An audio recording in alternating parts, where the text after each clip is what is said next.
Chapter 9 YOLO. Ryan had insisted on coming along. Jeff had felt like he owed him at least that.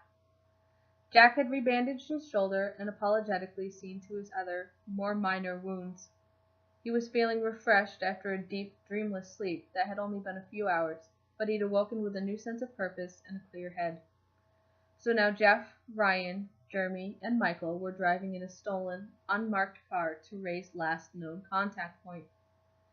When they had left the lumberyard safe house, Jack had brought Ryan's mask with them in the trunk of the car, and the safe house had a change of clean clothes for each of them. While it was nice to be clothed again, albeit back in his bloody jacket, Ryan was most thankful for the mask. It hid the cuts and bruises on his face that the others couldn't stop staring at, feeling sorry for him or guilty at their actions. It also helped to hide his excitement at the idea of seeing Ray again after so long. Jeremy had still been unable to contact Ray, so desperate and on a whim, they decided to check the only place Jeremy could think he may still be, in case he'd left any clues. They made their way to East Los Santos and navigated their way to a block of seedy loft apartments above a furniture building. No one was surprised it was number 420. Michael grinned and shook his head. Figures, he muttered quietly. They knocked on the door but got no reply, instead easily forcing the shitty lock open. The apartment was as shitty as the lock, barely furnished, static on the TV, and everything upholstered in the 80s shade of brown with the lingering scent of weed. This seems like the right place, Ryan observed. Narvaez? Jeff called, looking around the entry. Ray! Ray! Michael was the first to spot him, lying behind the couch in a widening pool of blood. Oh, fuck! Ray! Jeremy was the next to rush over, and Jeff limped behind, while Ryan drew his gun and made a check to secure the apartment, because, God help him, he was not letting anyone get the drop on him again. Michael knelt beside Ray, cradling his head in his lap, checking for signs of life as Ryan made his way back over to the group. Ray had a bullet wound in the shin and one in the belly, the source of the blood that now soaked into the threadbare carpet beneath him. Ray! Michael gently slapped his face, and suddenly his chest heaved as he wheezed and coughed in reply. He's alive! Call an ambulance! Jeff looked down at Michael with the saddest expression Ryan had ever seen as he shook his head. He was too far gone. There was nothing they could do. They all knew it.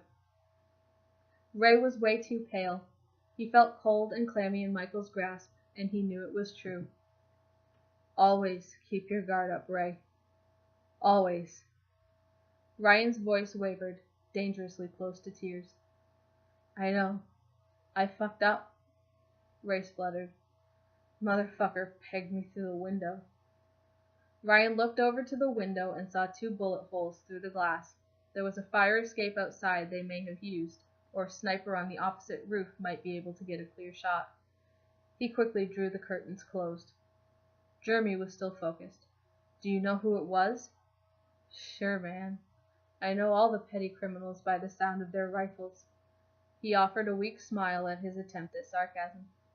If I was a betting man, though, I'd say it had something to do with the randoms. His voice was getting quieter and his breathing was ragged, but he was still determined. Remember Shadles? Fuck him, Michael began, but Ray continued, unsure of how much time he had left. He was just one of them, he wheezed. There's a bunch more. They're not affiliated with anyone specific, but I've heard they have plans to bring down the fakes and Funhouse. They want to reclaim Los Santos for themselves. How do you know? Jeff asked, voice cracking. They tried to recruit me. I told them where to stick it. He coughed and struggled to catch his breath. He was rapidly becoming paler. Michael's eyes brightened. That's what you were trying to tell Lil J. Ray laughed, and it was so quiet it was barely a breath. Yeah. He's a good kid, Jeff. Treat him well. Ryan felt a lump in his throat. He didn't want to look at the others. He knew their faces would mirror his own hidden under the mask. Ray was speaking very quietly now. Michael had to lean in to hear him, the tears that had welled up in his eyes threatening to roll down his cheeks, but he stayed strong for Ray. Tell Vav I said YOLO. He smiled and looked over at Ryan. I always thought I'd go out in a blaze of glory. He didn't finish. His breathing shuddered, and his eyes drooped shut as he fell limply back into Michael's lap. Ryan squeezed his eyes shut, and he heard Jeff let out a sob. The tears finally broke, stinging the cuts on his face as he blinked them away. Without thinking, he turned around and slammed his fist through the flimsy drywall of the apartment, letting out a guttural growl. It took a long time for everyone to get a hold of themselves. They'll pay for this. Jeff's expression had become stony, determined, and filled with rage. Nobody messes with my boys. The day of Ray's funeral, Jeff planted red roses in the garden. The funeral had been a quiet and solemn affair, held nearly a month after Ray's actual death. They had left his body to whatever fate the Los Santos coroner's office had in store for it. None of them were particularly religious, so the funeral was more of a formal commemorative affair, arranged largely by Jack to help give them some kind of closure. God knows they needed it.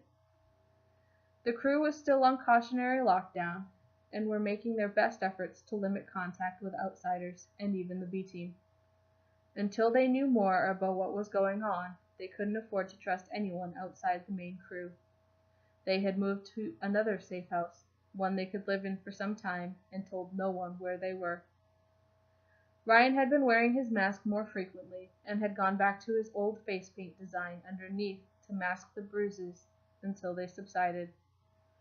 The familiarity helped everyone feel more at ease, but the tension in the crew was still there. Feelings of guilt and anxiety ran high. Everyone dealt with Ray's death differently. Jeff found comfort in a bottle, whilst quietly plotting revenge in his brief moments of lucidity. Everyone was concerned for him, but no one was surprised. Michael, once over the initial shock of loss, predictably got mad, making runs every day to their demolitions testing range up Mount Chiliad and getting into fights with anyone dumb enough to get in his way. Gavin spent the first few days paralyzed with grief. Knowing he wasn't there in Ray's final moments had really affected him, especially after Michael told him his dying words. Once he had come to terms with it, though, he got to work.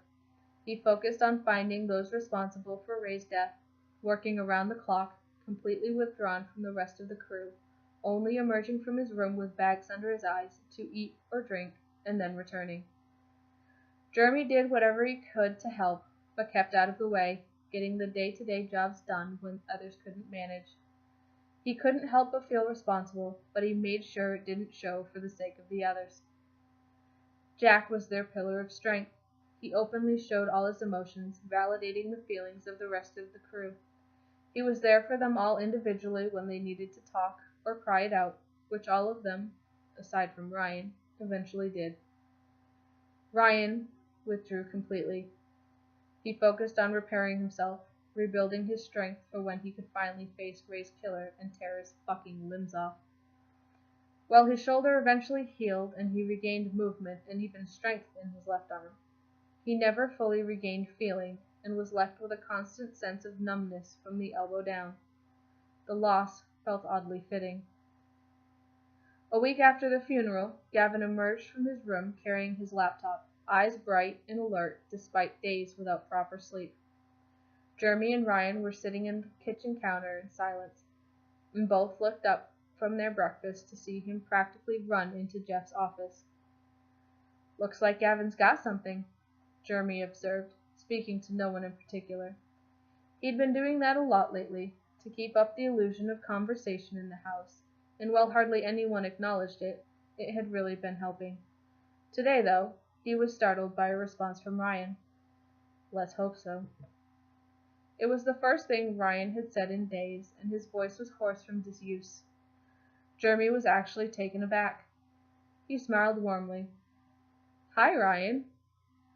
The way he said it in a childish, almost sing-song voice warmed something in Ryan, and the steely gaze on his face dissolved into softness, his thoughts drifting from brutally butchering the bastards who killed Ray back to the warm morning where they sat in the kitchen in the safe house, eating cereal.